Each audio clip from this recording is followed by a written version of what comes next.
ಮತ್ತೊಬ್ಬ ಹೊಸ ಭಾವ ಈಗ ಸೋಷಿಯಲ್ ಮೀಡಿಯಾದಲ್ಲಿ ಸಖತ್ ವೈರಲ್.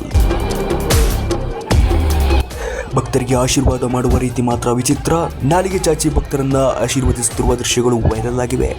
ಇವರ ಮೈ ಮೇಲೆ ನಿಜವಾಗಿಯೂ ದೇವರು ಬರುತ್ತಾರಾ ಅಥವಾ ಇದು ಕೇವಲ ಭಕ್ತರ ನಂಬಿಕೆಯೇ?